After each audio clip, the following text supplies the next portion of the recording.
Thank you all for joining us. I don't know, Monet, can you see, or Patrycja, if our panelists are all here?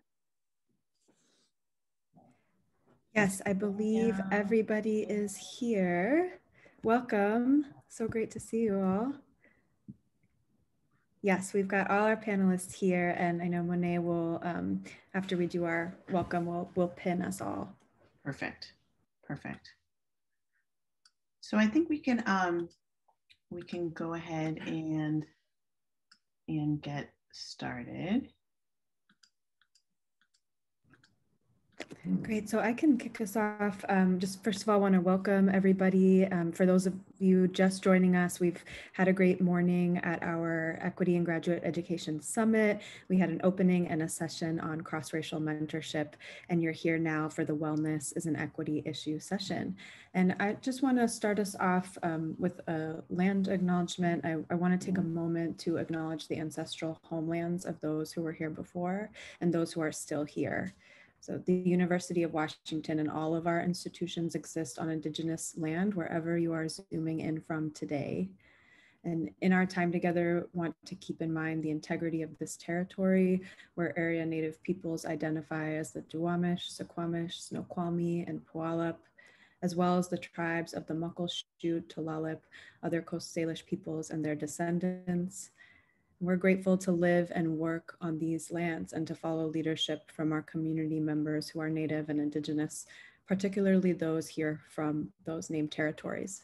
So this land acknowledgement is just one small act in an ongoing process of working to be in good relationship with the land and the people of the land. So I will pass it back to Associate Dean of Equity and Justice, Relina Joseph. Great, thank you so much.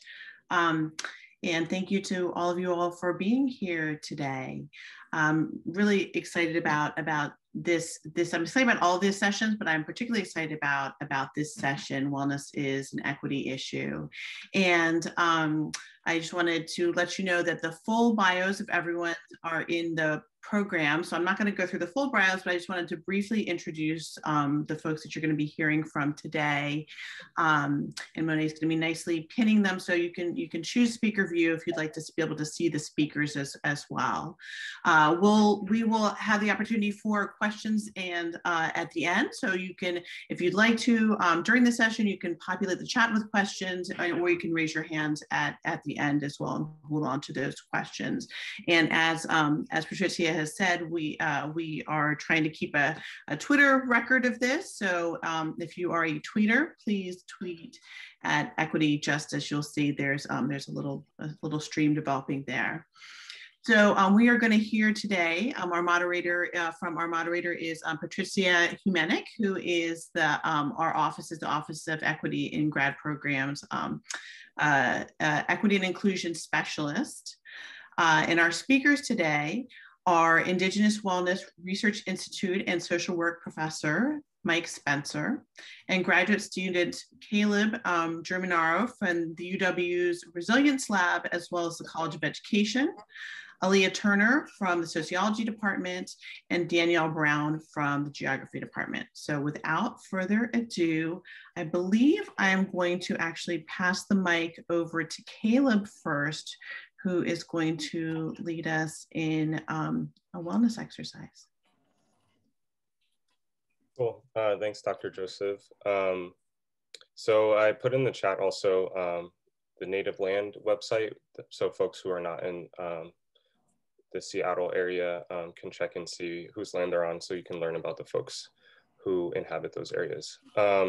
So one thing I'm going to ask everyone to do for this mindfulness exercise is to turn off your videos and go outside for 3 minutes and go enjoy the sun. If you're not in the Seattle area, weather permitting, please go take some time to get outside. If you can't get outside and don't have like a yard or a front porch or something like that, go enjoy the view from your window and take 3 minutes and do that. So I'm gonna turn my video off so I can go do that and let my dog out too.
For those just joining us, Kaleb just invited us to step outside.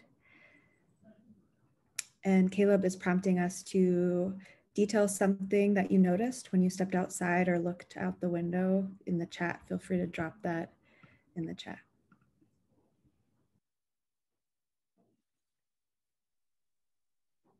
Thanks everybody for indulging me in getting us outside. I think as far as like mindfulness goes, there's a lot of different things that folks do. And one of the things that we at least do at the Resilience Lab is like honoring our self-compassion and being kind to ourselves.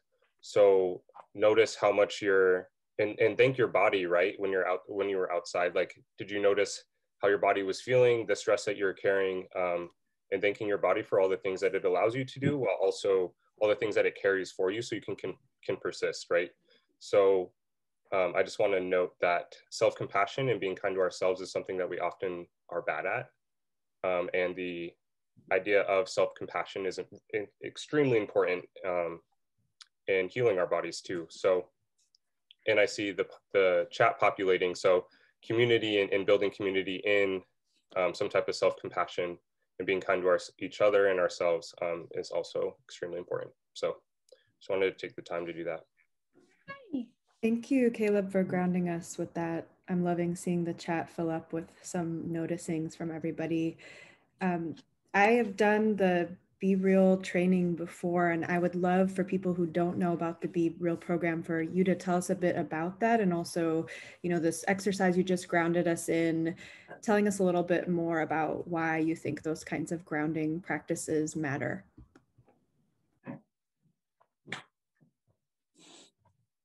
Yeah, so the Be Real program is actually run by my boss, Megan Kennedy, who's the director of the Resilience Lab.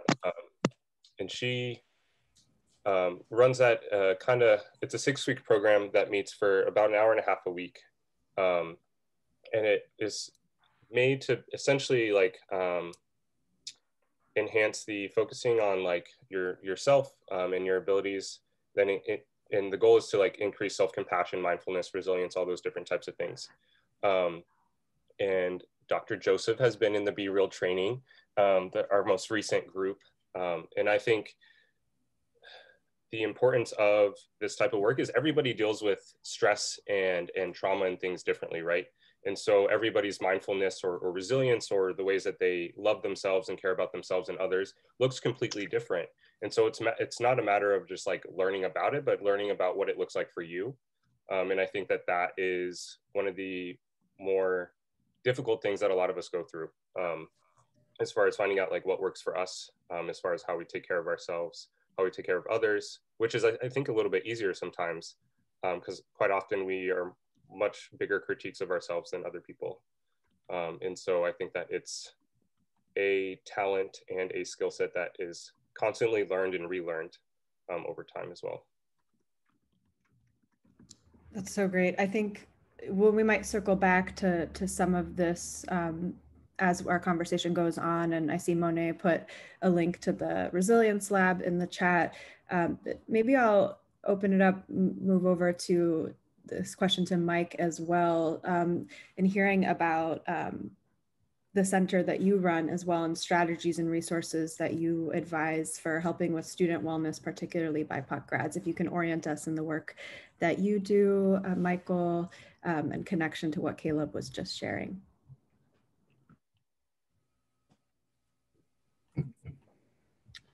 Hello.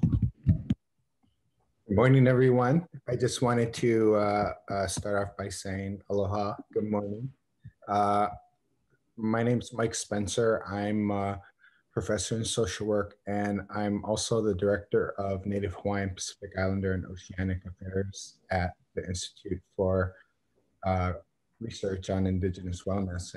And one of the things I wanted to first start off by saying is that our Wellness Institute is primarily a research institute. So we don't provide a lot of sort of direct services to students, but all of us work with grad students primarily and mentor them pretty closely. We work with undergraduate students as well, and have extensive partnerships and ties within communities. So I can share a little bit more about what the Indigenous Wellness Research Institute does on a more sort of personal or individual level, interpersonal level, but on a more larger level within our School of Social Work, I think, you know, I've been at the School of Social Work here for about 3 years now, but I was at another institution for about 22. And one of the things that, you know, I see that makes a huge difference as far as students and resilience and all of that is just the supports that we're able to offer them. We have an incredible student support services office, and I think that it all starts there. But, you know, specifically with regards to students of color, you know, we are so fortunate that we have a larger, diverse student body in our school. But what that means is also greater responsibility, right? We also have a set of values that we uphold within our school, and it's super important that we uphold those values, you know? So the kinds of things that we're talking about here today are the kinds of things that are central, not only to our school, but to our research and the Indigenous Wellness Research Institute. And that is to not only address sort of the structural racism and the settler colonialism that impacts our students on a daily basis, but really to provide them opportunities to see where our communities have been resilient, how we are resilient, and how we can continue to be resilient in the future as well. So I'll just pause there. I have a lot of other things to say, but I know I want other people to have an opportunity to speak as well. So thank you. This is great. Yeah, we'll circle back. And this makes me think, I want to throw it back to Kaleb. You know, you were starting to share about the Be a Real work, but I know you have a larger role within the Resilience Lab. And I know Mike was just sharing that word resilience, which I want to note is often I think as all these panelists have talked about and think about in their research, is often a tricky word because there's also the structural factors that demand resilience unfairly, disproportionately on our campus of our BIPOC grads. So maybe Kaleb, you could speak a little bit of the work you do at Resilience Lab and on this term resilience. And then if any of the other panelists want to speak about this word resilience, I'd love to hear your thoughts. Yeah, I think to start to provide context kind of where resilience kind of took off as far as like a term. Kind of started out of folks like Martin Seligman, who was doing positive psych work at the University of Pennsylvania. And then it kind of really took off, at least in the field of like education, when Angela Duckworth wrote her book Grit, which quite often very much negated the sociocultural factors that folks were experiencing. And so that gets at what Dr. Spencer was talking about, the structural racism and the ways that racism, sexism, homophobia, all those different isms, right, that folks are dealing with in regards to their resilience or ability to bounce back from getting knocked down, essentially. And so at the lab, I think that's kind of a lot of what our work is trying to do, is like dismantle that singular definition of exactly what resilience is, and it being associated strictly with grit, but rather better understanding how people make sense of their own stress and trauma, and how we can like undo that or set the bar higher as far as how we take care of students, faculty, and admin at the university. So what does that actually look like at like a holistic well-being, instead of just actually touching on the after effects of when someone gets knocked down? So it's more on the preventative side of like, how do we set the bar higher for what our well-being should and could be. Thank you for contextualizing that. Do any of the other panelists want to share about this word resilience? I know we haven't gotten a chance yet to hear Aliyah and Danielle. I'll be excited to hear more about your roles in this work, but if you have any initial thoughts on this resilience conversation, feel free to pop in. You know, the only thing that I'll add to what Kaleb said was that, you know, the idea of you know, I think the language that we've used in the past around sort of inequities has been disparities, right? And we've looked at sort of, okay, well, how, you know, that sort of connotates that we need to reduce the gap, you know, that we need to sort of be at that same level. But, you know, as we see where the majority population is, they're not that healthy either, you know? And our people, when I talk about our people specifically, I talk about my native Hawaiian people. You know, prior to colonial contact, we were very healthy people. We knew a lot about how to be healthy, you know, and we've lost those things, you know, and I think, you know, that's when I talk about sort of, you know, this idea of using our culture and embedding ourselves within our culture. That's partially what I'm talking about. You know, it's part of this is we're experiencing trauma right now in the midst of this pandemic. And I think what's important for us to understand is that, you know, I think I've been using the word survivalence. I know I've made it up. I made it up, but I think it's been used in other contexts as well.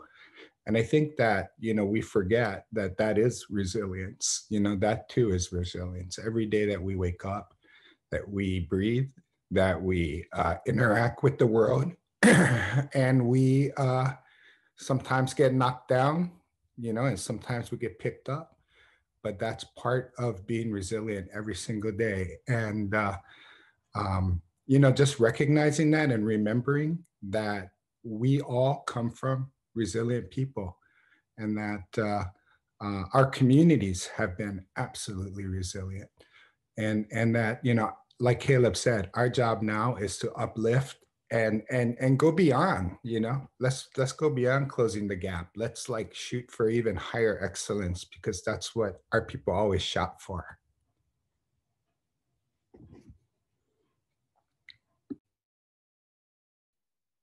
Yeah, if I could. Hi folks, I'm Aliyah, she, her. I just want to like emphasize a point that I think Kaleb made. I think for me, resilience is deeply rooted in resistance. And I just want to say that it doesn't have to look linear across anyone.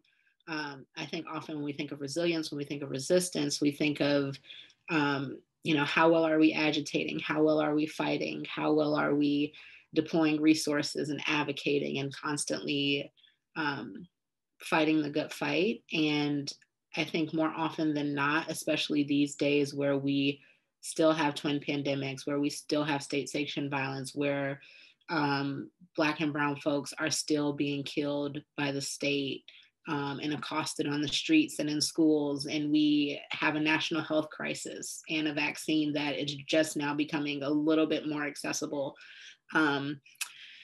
We have to remember that like, we aren't at full capacity, right? Like we don't have the same tools and armament to get through in the ways that we could get through before. And that's okay. And like, let's lean into that and let us allow resilience to be radical self-care and rest, choosing to have an off day or off days, choosing to not be on email, choosing to have your screen off during Zoom.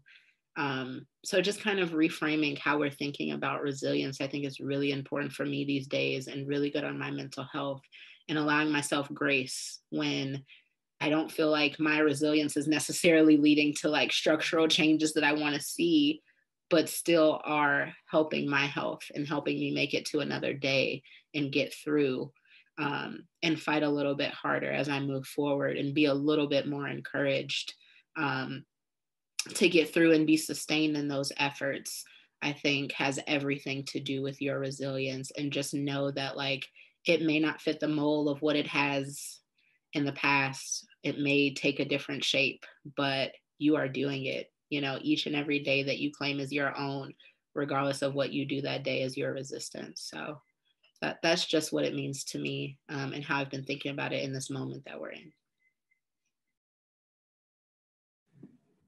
Yeah, I'll just wrap up what everyone else said. Hello, I'm Danielle Brown.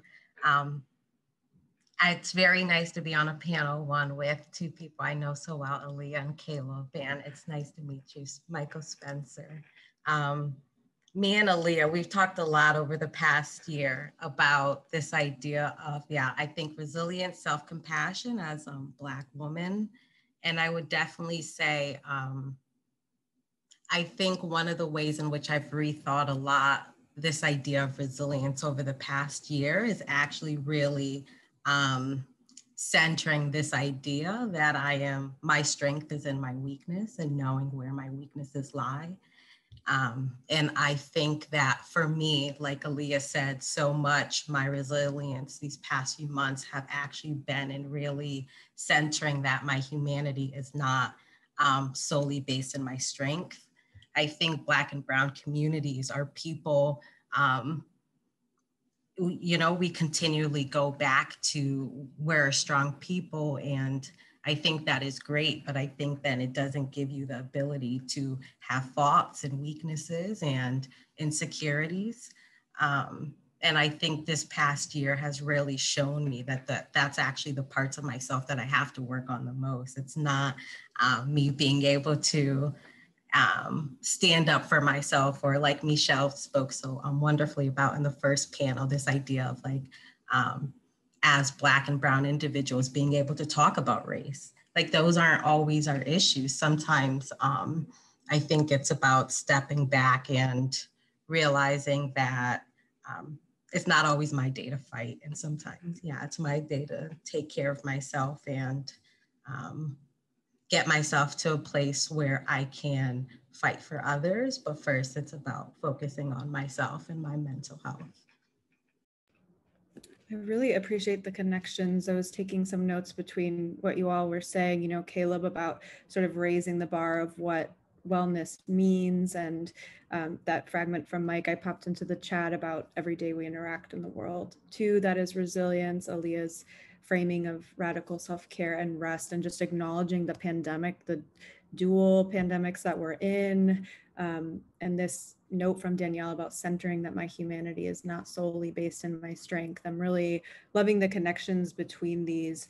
And I'm wanting to hear from you all about, you know, I've heard a little glimpse about self-care, and I'd be happy to hear from anyone about like what wellness, you know, the role of wellness in your lives looks like, but also how you're engaging in community care at the same time, because I'm really hearing that both of those are connected and important to you. So either if maybe we can start with hearing more from Danielle and Aliyah about the role that wellness plays in your lives and how you're not just taking care of yourselves, but engaging in community care.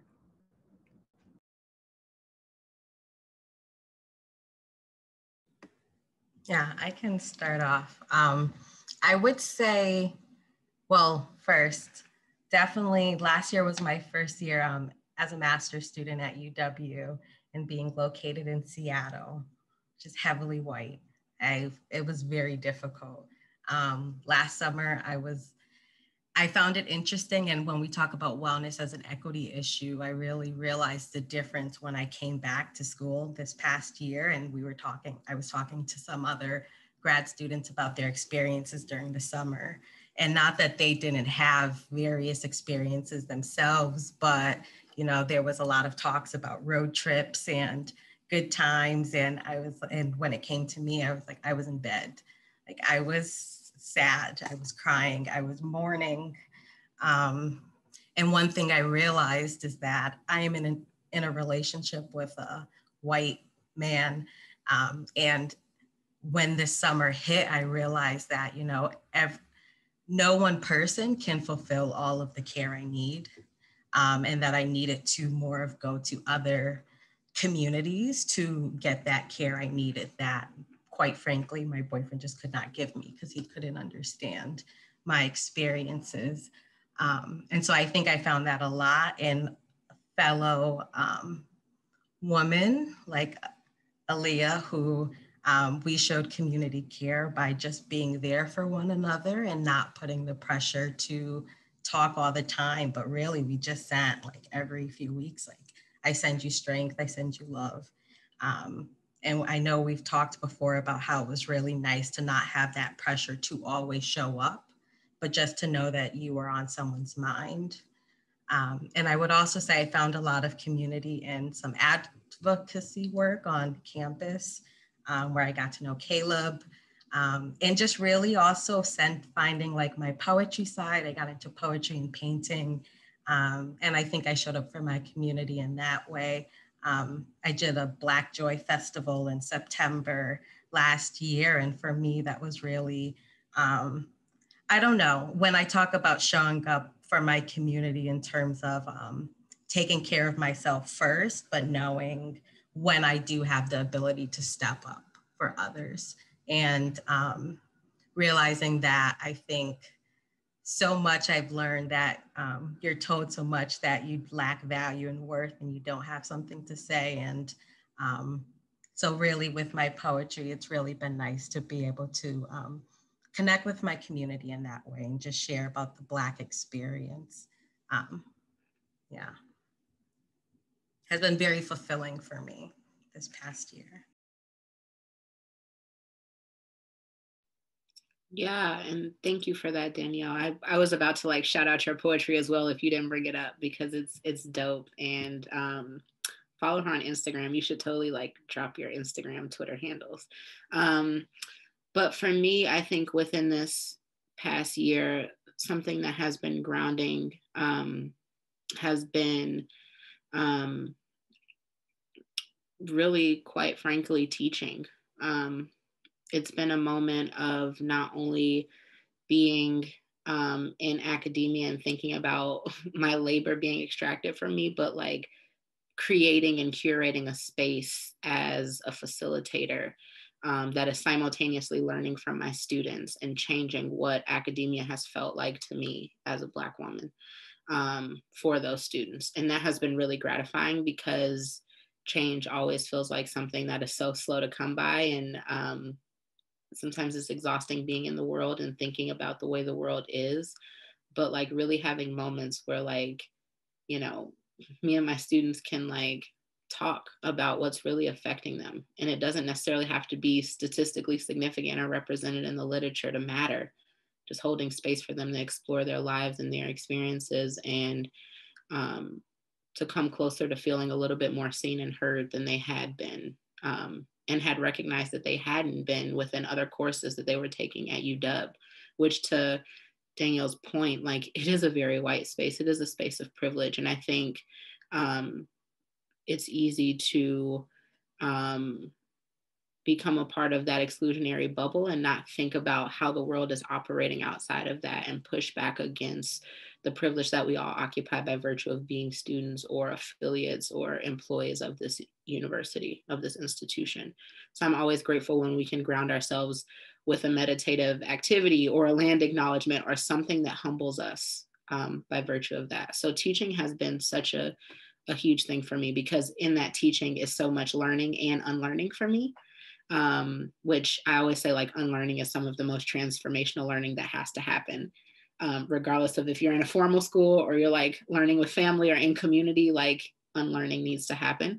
So that has been one. I think the other is really working on like identifying boundaries for myself, because I'm someone who has always, you know, shown up and done things for like family and folks and community in a particular way, and knowing that like I don't have the capacity to do that. But what I can do is like genuinely check in with people. I think to Danielle's point, like I can like ask how you're doing and hold space for you to really tell me that, even if it's bad, because I think about so many fleeting conversations where it's just like, hey, how are you? Good. Okay, bye. Like actually spending the summer holding space to like check in and be like, it's okay that it's not okay. Like let's talk about how and why it's not okay, and like lean into that. You know, let's not continue to put up that facade like we have to be okay all the time, because it's not serving us or anyone that we care about or that we're invested in. So you know, for me, that just gave me a complete mental shift and a sense of freedom to just be able to hold space and give space to not necessarily like work deadlines or work commitments, but actual check-ins with people who needed an outlet. And one of the ways in which I did that was this really dope project that I did, and I collaborated with Danielle and some other people on, and it was this 4-part series where I had a set of critical dialogues with folks about Black identifying folks about living in a moment of precarity marked by COVID and state-sanctioned violence, right? Like what is a Black sense of place, or what is Black identity under siege in this moment that we're living in? And that was just a grounding question, and it was an open dialogue. And I was really grateful that the Real Poverty Network kind of promoted that and put it out there. And I encourage people to listen to it. I mean, I just collaborated with like friends and community and people that I care about, and just had open conversations. And I'm happy to share that link too, but that has been just eye-opening for me. Yes, please do feel free to share that link in the chat, and I'll make a note to our viewers here that at the toward the end we'll have opportunity for your questions too. So I know there were so many rich pieces so far in what's been said, and if you're hoping to follow up, just make a note of your question and we'll get to them. I'm attending to so many pieces of what you both just said, and the one that I want to linger on and maybe pop over to Kaleb and Mike is about boundaries. There's all of you are holding so much for your own communities and the work that you do here at the UW. And so maybe Kaleb and Mike, you can speak to what this balance of self-care and community care and the wellness support you offer on campus looks like for you. What does boundary setting look like for you within that context?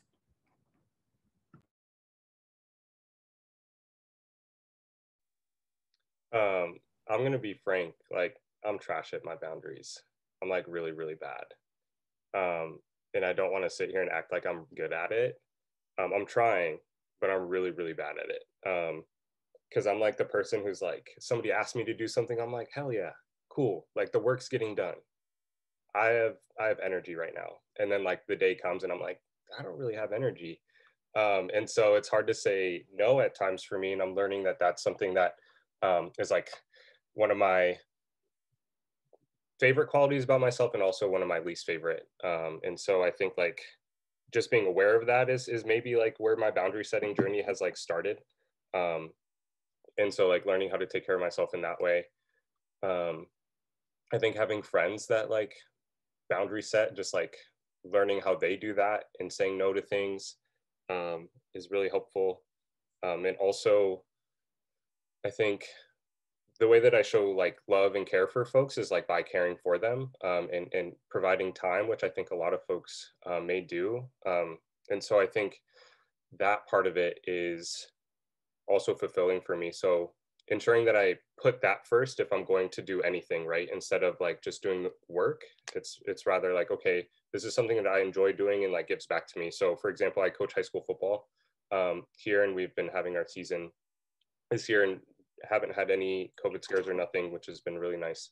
But like just being around youth and like not, and being away from my phone for like 4 hours a day is super nice, and being off technology is really nice. Even if we're in the rain and it's freezing cold, I'm like, cool. Because these kids are absolutely beautiful, and they're also like able to process their stress and trauma that they've experienced for the last year, like with us on the field, right? So there's like, and Aliyah, Danielle, and I like all connect on like the geographies of healing and things like that, and how that's really important. So that's like a boundary setting, because I've learned from them like that this is the place that where you like fully focus and kind of get away from the other stuff so you can enjoy your time.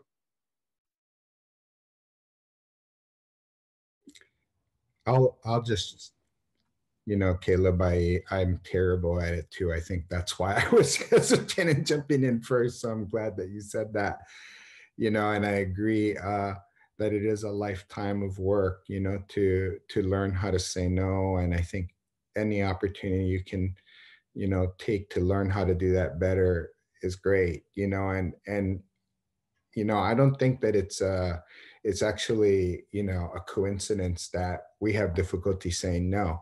You know, I think that there's an urgency to, you know, what we're seeing in this world. And I know when COVID began, I mean, I kind of kept my ear to the ground, and I was hearing people, you know, saying, well, geez, I'm going to basically shut down my research until this is over, you know. And I was thinking to myself, what? You know, this is like, if anything, it's, you know, from at least for a social work researcher, this is a time that I need to be most busy. And so, you know, I threw myself into it. And, you know, I believe that we've made a lot of good things happen, but, you know, I realize I've been more productive during this pandemic than others. And I feel I'm very fortunate. I'm privileged from that standpoint. You know, I have the resources, I have a great job, you know, all those things. But I also realized too, maybe about 2 months ago, that, you know, I got a doctor's appointment, and my doctor is like, what happened to your health, man? You know, your numbers are terrible. And I was like, oh, yeah, that's right. You know, and just making a more of a commitment to even reframing the idea of exercise, you know, because I hate telling my community to exercise, you know, say, just go out and enjoy the outdoors. Just enjoy it. Just go outside, be outside, take a walk, and just enjoy being outside, you know. And I found that to be so useful for me, you know, and I feel myself getting better. I've actually lost another, you know, I'm like under 200, which is like, I don't think I was under 200 since I was in middle school. So this is amazing for me, you know. I mean, it's a good thing over the last 2 months. And again, you have to focus on yourself at some point, right? At some point you have to say, look, if I'm not here, who's going to do the work, you know? And I know from personal experience that because I carry a lot of that load wherever I, you know, whatever space I'm in, that the work, you know, will be hurt if I'm not here, you know. So better I'm here, you know, better I'm here, so I can be a part of this, so I can help to move things forward, so I can bring the experience I've accumulated over the course of my life to say, hey, here's some things we've tried, here's some things that worked, here's some things that didn't work. But, you know, I'm at that point in my life where, yes, especially for people, you know, like I've been on so many dissertations and prelim exams and all of this kind of committees, and people always say, why are you, you know, why are you serving so many? And I look at the list, and they're all students of color. They're, LGBT students. There's, first gen students. They're all the students that, that I represent. I mean, that are part of my communities, and I can't turn people away. Sometimes I can be honest with them and say, hey, this is what my effort can be, right? And that's helpful, and that's negotiative, and sometimes we talk to each other, about. But for me, the mentoring is the part that's for me, that's restorative. When I can give back to other people, I get restored, and I'm like a doer kind of a person, so I know my tendency is to like be action oriented. But yeah, it. I know most of you are young, and you may not care as much about the things that I'm talking about. But if you can start now to think about those things, when you get to be my age, I think you'll be in a much better place, and you'll have better habits of saying no and taking good care of yourself. Thank you for that wise advice. And, so many of us have touched on this is lifetime work. I think it's really helpful to hear people being really frank about that on this panel, about the fact that, here we have folks at the UW on this panel who have so much to say, all of you, on wellness as an equity issue, but none of us in the context of dual pandemic, of institutional structural issues are experts at boundaries when at an institution that's constantly testing our boundaries, particularly, across the power differentials of positions that we might hold, graduate student, staff, faculty member, to the disproportionate impact on our staff and faculty and students of color. So I'm really appreciating the layers that I'm hearing from you all, and the realness about that. I wonder if you might, we have faculty and staff here who I know we've seen in feedback forums, the question of, how do we better care for and support our BIPOC grads right now? How do those of us who aren't, trained as social workers or whatnot, better support our students? Is there maybe some advice or things you want faculty and staff to keep in mind in caring for grads right now during this dual pandemic, especially BIPOC grads? I'll open that up to anyone who wants to share. Yeah, I would say I'm in the process of writing my master's thesis right now. So I think I'm definitely in a point in grad school where I'm having to produce despite low productivity levels and motivation levels, like on the daily basis. And one, I will definitely say to Michael Spencer, I was similar to you about 2 months ago. I was like, I need to get my health in check. So I don't think that's a difference in generations. I think that's with the pandemic, I completely agree. I threw myself into the activism, into, my thesis, and I realized I wasn't happy doing anything that I was doing at a certain point. And I was crying a lot, saying a lot, like, I just don't like how I look. I just don't like how I feel. And so just prioritizing yourself and doing something about it. I completely understand.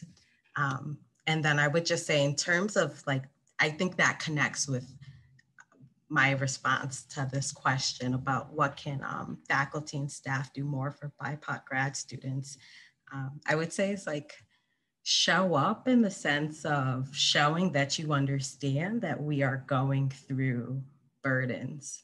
And I think that people think that has to mean doing something, as in changing realities that can't be changed. And I think it's a lot more about just showing that you I know my committee member, Vicki Lawson, who I'm very close to, she just went out of her way at certain points to just send an email and just show that, I'm thinking about you during this time. It's a rough time. A lot of there's no need to respond, but, I know that this is a rough time right now. And I think that just helps you to feel seen in a way, and know that the productivity levels for BIPOC grad students are the same, but the reality is what's going on culturally and politically are having adverse impacts on our mental health.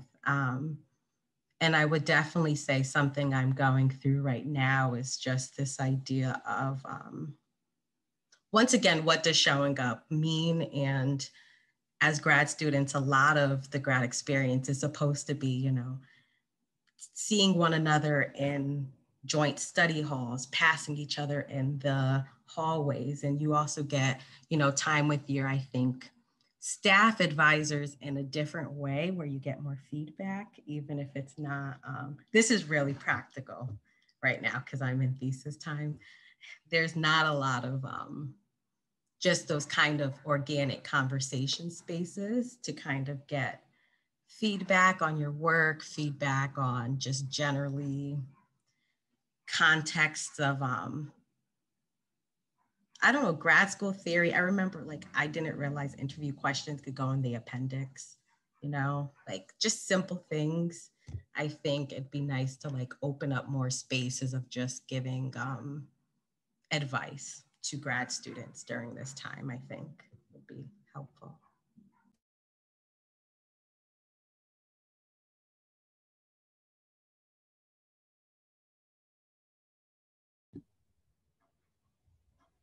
I'll chime in. You know, thank you so much, Danielle, for saying that, because for saying all those things. And you know, I think that's just a great reminder. You know, that yeah, you're absolutely right. You know, these are difficult times, and made all the more difficult by the added amounts of stress that you know, I mean, literally hit you in the face every day when you open your email or the news or social media. You know, the craziness just it can drive you mad, you know, obviously. One of the things that I really want to do, I mean, there's several things that I'm working on right now. One is, you know, just trying to continue with my writing. I think you talked about poetry, you know, I mean, I'm actually finding a new voice with my writing. I've mostly published my entire career in medical journals. And so, you know, it has not been full of power or emotion, but I'm learning to write more in that way. I'm looking at solutions. So I'm challenging, how do we change policies and practices to support anti-racist efforts, to support anti-bigotry? You know, I continue to mentor the best that I can, continue to speak out, you know. I actually, you know, found some voice in that too, I think, recently. I probably should have handled it a little bit better, and I came back and apologized for that, you know. But it was just like, it was so important for me to speak at that moment.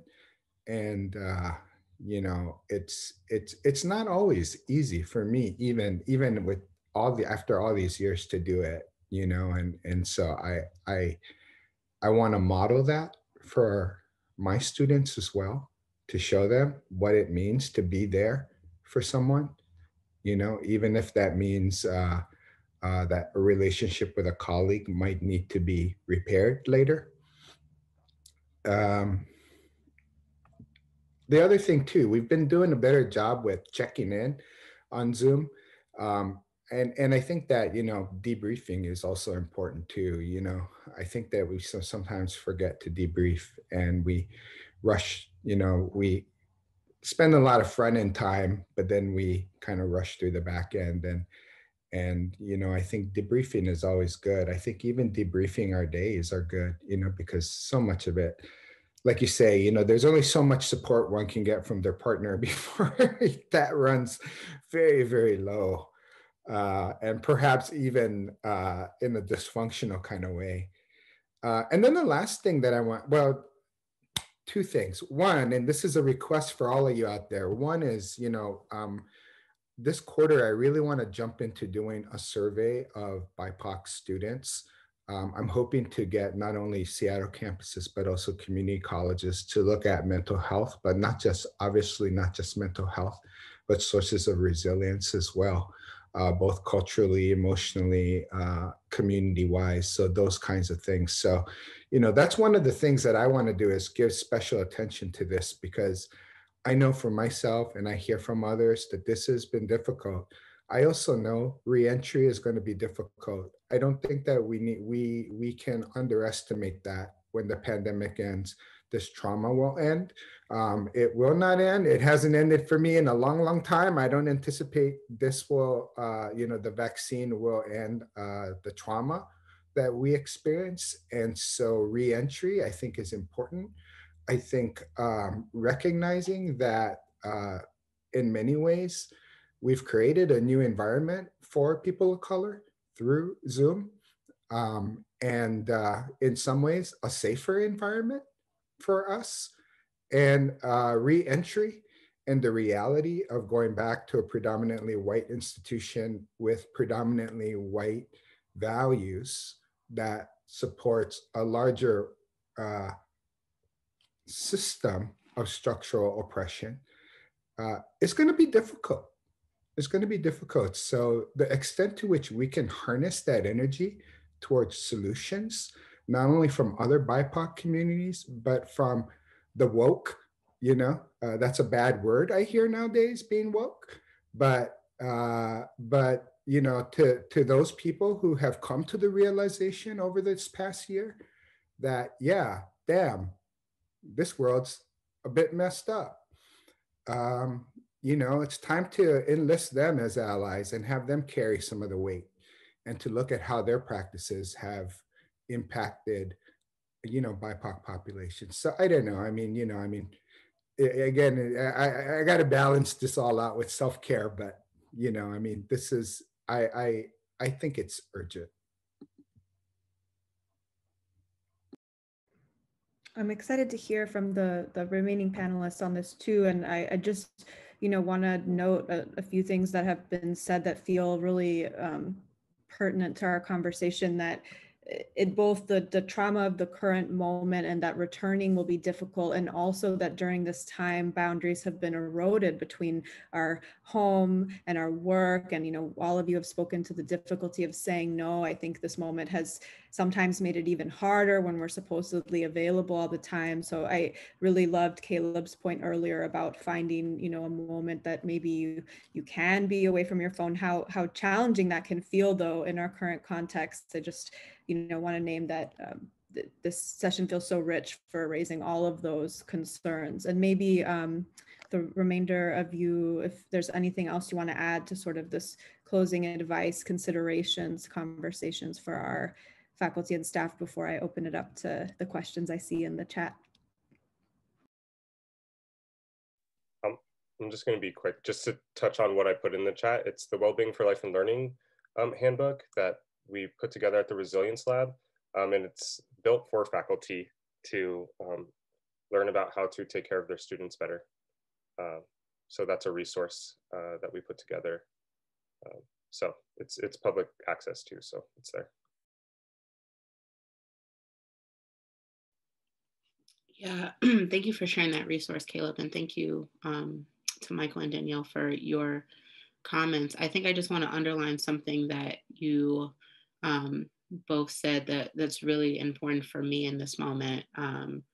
As obviously a grad student, woman of color, getting through this moment, is just the quality of check-ins matter so much. I think to Amanda's comment in the chat, there is an overwhelming amount of pressure on grad students to always be on their timeline, to be working on things. Danielle is working on her master's.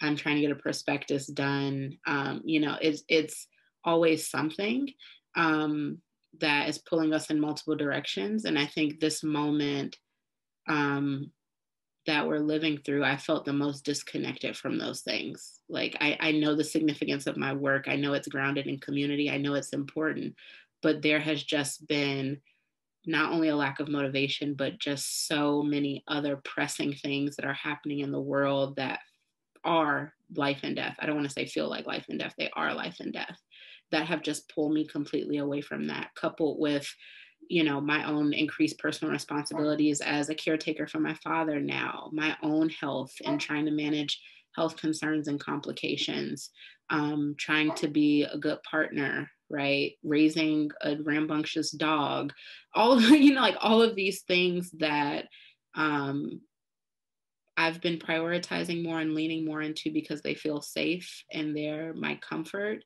these days when the world feels very scary. And it hasn't been the academic work that has necessarily fueled me in the same way. It's also the reality that, like, I study inequities within schools, and like realizing that like remote learning is like absolutely screwing so many of these kids and unearthing so many of these class disparities that, like, you know, me just going in as an objective researcher isn't real. I want to hold space for them. I want to have conversations more than I care about like findings to present at a conference or for an article.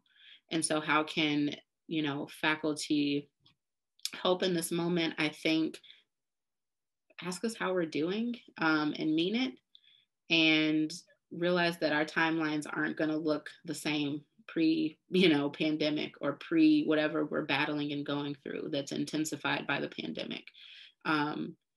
And tell us that that's okay and mean it. Like, really, it will be okay. I think yesterday I had a really important conversation with an advisor who's a white man who said, you know, like, how are you doing? And I started to update him on my work, and he's like, no, how are you doing? And then word vomit. Like, it was like months of everything that I had been going through coming out at once. And he's like, I had no idea. Because the reality is there's not a lot of folks / we're conditioned in academia to not ask those personal questions about how we're coping, how we're managing, how the work hinges on our lived realities. And it's hard to do sometimes, right? Like, the very work that was my refuge at one point right now feels so disconnected from me. And I'm thankfully getting back into it and realizing, like, okay, I have something to say and I need to say it. But it's been a long time coming. It's been a really long time coming. And so I think what has been heartening for me is just having people remind me that the work will always be there, but I won't. And, you know, historically, that's always come from my mentors of color, particularly Black women. And I think white faculty and white staff and non-Black folks, non-folks of color have to do that work too, of letting us know it'll be okay and not putting those uneven expectations on us in this moment. Thank you for that, Aliyah, and the way that everyone's adding nuance to this conversation is so appreciated. I want to get to some of the questions in the chat that feel connected, and I also want to invite you all, if folks out there want to raise a hand and also just unmute yourself to say a question as we get to that order, you're welcome to do that as well. This question is connected to what you were just speaking to, Aliyah, about being a person in addition to the work, and the real deceivingly simple advice for faculty and staff to really ask how to do and mean it, which is actually not so simple in the institutions we're in where that's not the culture. So it's really a big culture shift that you're talking about that I really appreciate. And Thomas Locke in the chat was talking about another balance related question that you've all sort of spoken to, but if you want to add more, it's to the points around technology and cutting time away being a great strategy. It's still hard to escape coverage of, for instance, Black trauma. How do you balance the need to doom scroll versus finding time to grieve versus taking the time to feel enraged is a question that is on the table.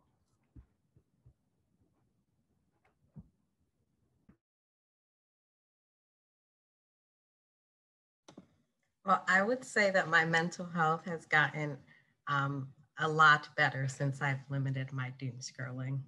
And I would say I definitely am still on social media, but I actually don't read the news coverage at length at this point that document the most recent. I used to feel like it was my obligation as a Black woman to read up on these Black deaths and into like in detail and like carry the weight in the morning with me, and I'm not doing my justice as a Black person to really hold space for these deaths in my body.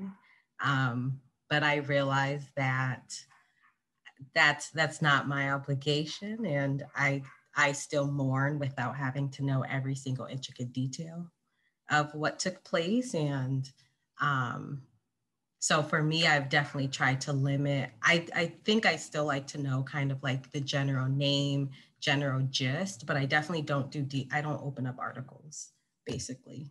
I read headlines, and it's helped.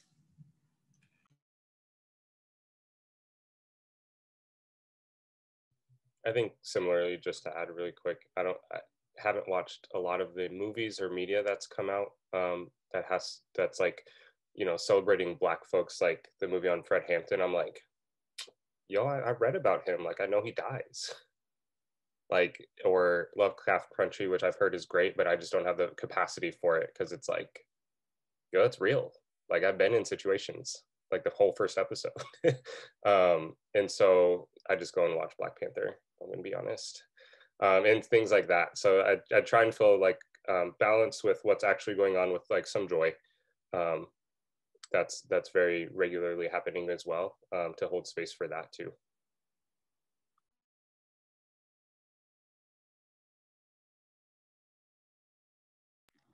Sorry, someone came in my house and my dogs just went berserk, so I just gave them a treat.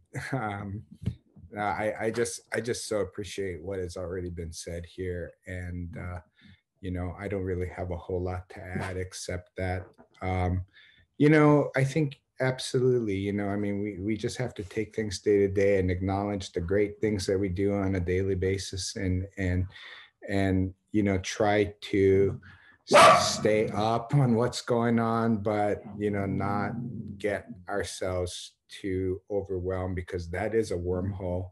And I have a partner who is like the social media person, you know, and so I get fed all of that all the time, you know, and I like at some point want to say stop, you know, also because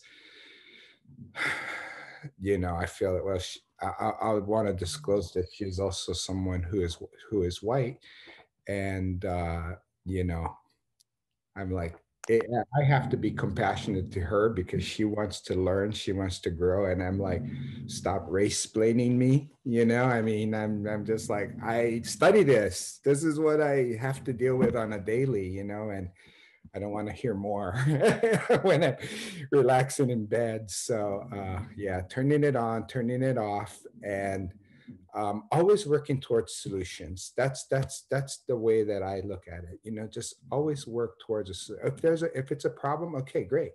How are we going to solve it now? What can we do to make it better? So. Thank you all for that. I'll move us along because we've got a couple more questions. Really appreciating all of these insights. And again, some of these questions touch on things that folks have covered. So maybe I'll just take one or two responses to this one.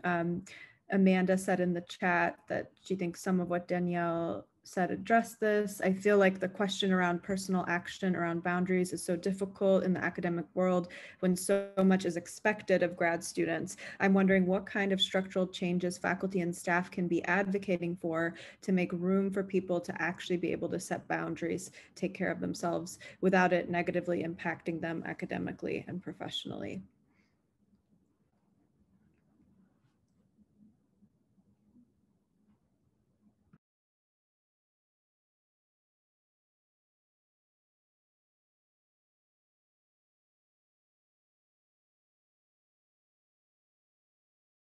So the question of structural change is a huge one. I don't know if any of you all want to take that. And I also will say that if there are folks, I know we have so many experts in our audience too, so open it up for one or two comments on this question.